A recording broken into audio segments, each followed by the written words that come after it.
Hello and welcome to the webinar where we're presenting the results of the Hoxhunt challenge, which is the most extensive human risk benchmark that we've done so far. In the Hoxhunt challenge, we benchmarked the human risk levels of the Hoxhunt network for the Cybersecurity Awareness Month. And the purpose of the benchmark was to help our network to visualize their human risk and show how behavior change can reduce your human risk levels. And that's why we simulated a global phishing attack using one of the hottest vectors out there. I'm Elliot, your host today, working in product marketing, and I'm the person behind the Hoxhunt challenge. And today we're going to talk about the benchmark experiment that we conducted, present why we chose to simulate this attack type, and then go through insights from the results of the benchmark. We've collected a lot of valuable data to share with you, and during the session, we'll focus on employee engagement and the impact of time. We'll send you a summary of the webinar as well afterwards in form of data sheets to let you dig into the data in your own time. So during this session, we'll just focus on the high level while we give you all the data to dig into afterwards. Are you ready? Let's dig into it. So the benchmark was delivered to 125 countries and 9 industries in the Hoxhunt network. We've had 38 organizations that participated in the benchmark and roughly 600,000 employees that participated in the benchmark. We set the simulation during the last 3 weeks of September, and it was sent to mostly all employees in the participating organizations to give a truthful view of the human risk levels. We chose to simulate a currently trending campaign to help you stay ahead of the curve while expanding your employees' knowledge on something new. That's why we chose QR codes or quick response codes. These are easy to use, but unfortunately also easy to abuse. During the first weeks of October, we've had detected 13% of the attacks that use QR codes in the Hoxhunt network. So this is a massive amount of QR code phishes that have been aimed towards organizations in our network, which is why it's so interesting to go through the results in this webinar today, because this is a live test on something live trending and see how employees that have been trained fare against these attacks. Let's dive through the results. So in this analysis, we focus on employee engagement, as how employee engagements help you in measuring your risk in your organization. So in the analysis, we focus on engagement levels because it gives you insights into your organization's vulnerability levels as they improve when more people report and fail simulated attacks. And since you get better insights into how your employees are dealing with the content that's lurking in their mailboxes. Additionally, we've seen in our data that engaged employees start reporting real threats in addition to the simulated threats that land in their inboxes. Note, based on the results that we have today, that this is only a snapshot of the human risk levels in our network. Therefore, you need to continuously follow your risk score and track your progress over time. So let's look at the human risk levels that we revealed with the benchmark where we simulated a phishing attack. Here on the left side, you see the image of the QR code phishing attack that we simulated in this campaign. The employees that received this attack can report it by clicking the Hoxhunt button, and they can fail it by either clicking the link or scanning the QR code with their phones. If the employees don't interact, it's marked as a miss in our results. So, results, let's see here. We can see that 36, or roughly a third of the recipients successfully reported the attack with the Hoxhunt button, while over half of the employees did not recognize this attack, which means that they didn't defend the organization from the attack by reporting it with the Hoxhunt button.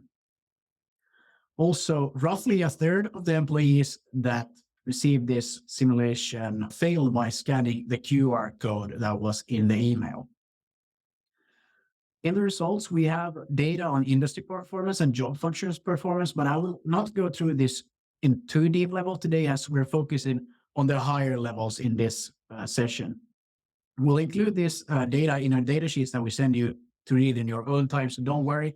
We'll just focus on the highlights here today, but you have all the materials you need to get the most out of this. So key things that I want to take up from the industry data that we found from the results is that manufacturing is the most vulnerable industry to QR code phishing with a 1.6 higher fail rate than other industries.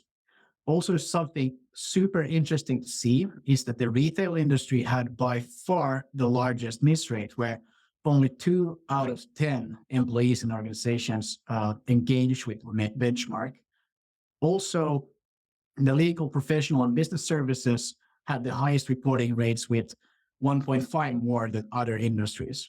Remember, you can get back to this data in your own time with the data sheets that we sent to you. So I'll jump over to the next industry insights or job function insights, which means insights on the training rules that the employees have set themselves in the training.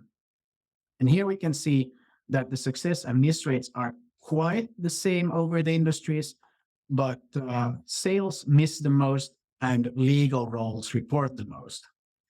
An insight from this data is that communication employees must be more security aware, as they have a 1.6 times higher fail rate than other employees. So this was the data based on the industry and job function. And now I'll go through three key insights from the overall aggregate benchmark results.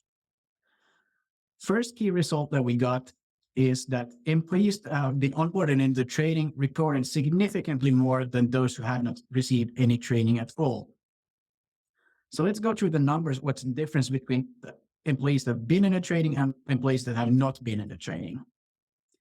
So here you can see two categories. You have the onboarded users, which are the ones who have reported at least one phishing simulation with the Hoxhunt button. And on the right side, the not onboarded ones, which have reported none. And on the y-axis, you have the reaction rate, so how many of the employees did a certain action. Let's jump into the first metric, which is the success metric, so employees that successfully reported a phishing simulation with the Hoxhunt button. Here we can see a massive difference in the data. We see a 19 times higher chance to report from people that have been in a training compared to those who haven't, which means that this is a huge difference in how much the employees in an organization actively participate in defending your organization from malicious attacks. Additionally, we see a significant difference between the onboarded and non-onboarded ones in how they miss the simulations. In the non-onboarded group, there's a 45% chance lower that the onboarded users will miss the simulation compared to non-onboarded one, which is a huge difference in how much coverage you get of what's landing into your employees' mailboxes. Also, quick on the fail rates, we can see here that an onboarded employee is half as likely as a non-onboarded one to fail a QR code attack. So by looking at this data, we can draw the conclusion that employees with no training, they don't participate in defending your organization, and they are over 2 times as likely performing risky behavior when facing a QR code. The second insight from the result is that employees that are actively participating in the training are less likely to scan or click a QR code attack compared to those who drop out of the training. So let's look at the data showing the difference between people active in the training and people that have dropped out of the training. Here again, we have on the left side, people active in the training, so employees who have succeed or fail the Hoxhunt simulation or report the real threats in the preceding 3 months, while on the other side, we have the employees that have gone inactive. Similar trend as in the previous insight, we see that active employees are 14 times more likely to report a QR code attack, while not that many inactive ones reported it. Same story here. Active users are actively participating in defending you, while inactive don't really do anything. Additionally, we see a similar trend here that the active employees are 40% less likely to miss a QR code attack. So we can see a massive difference within the visibility of how your employees are engaging with content that is landing in their mailboxes. Lastly, we can see that there's also a difference between the active employees. They fail less than the inactive ones, roughly by 25%. So in short, employees that had training but dropped out, they are not defending your organization. and they are roughly 30% more likely to do a risky action when facing a QR code attack. Third insight from the result is that employees that have been longer in training score better compared to those who have not had to train for just a short amount of time. Therefore, employees that are longer in the training score better, and they become better human threat detectors based on their positive behavior. Here we have a graph where you can see on the y-axis the reaction rate, so how many of the employees did a certain action. And then on the x-axis, we see the amount of time that the employees have been in the training. So here they have been 0 quarters in the training, while there have been 6 quarters or 18 months in the training on the y-axis here. Here we can see that users that just started the training went from having an 18% success rate to a 50% success rate compared to the users have been roughly 1.5 years in the training. So you can see that the fresh users and the veteran users have a significant behavioral change here. Also, we can see in this time span of 18 months that the fresh users, so the novice users, went from 66% miss rate to 46% miss rate. So also interesting increase in visibility, since it's a decrease in miss rate. You probably get the gist by now, but you see that the employees that are new in the training fail significantly more than the ones that have been in the training for a longer period of time. So here we can already see after 6 months of time, there's a significant difference between users' time in training and what they perform with the benchmark. So as a summary, time in training is boosting engagement with the simulated phishing attack. And in 18 months, the difference that the training makes is that the more experienced users are 3 times more likely to report the simulation. They make 1/3 amount of the times less misses compared to the newer users, and they fail 3/4 less times than new users. So practice makes perfect. To summarize, engaged employees help you keep your organization safe. The engaged employees score better in all areas that we looked into. Therefore, I want you to take these 2 metrics to your teams after this session. First is that more engaged users means more visibility to what's landing in their mailboxes. Not engaged users had a 90% miss rate roughly, while engaged users a 40% miss rate. So if you see human risk as a black box, there's a lot of more light in the black box when you have engaged employees in the training.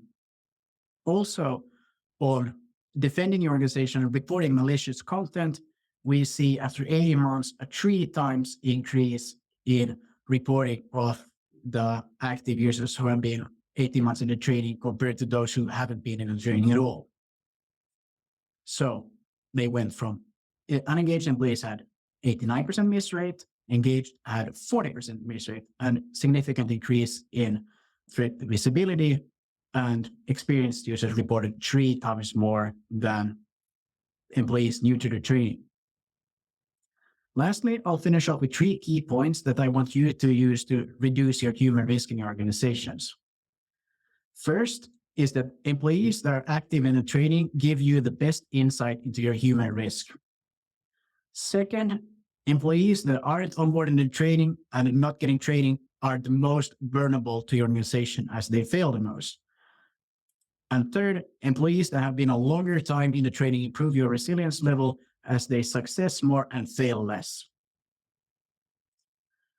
So that's it from the Hoxhunt challenge for this time.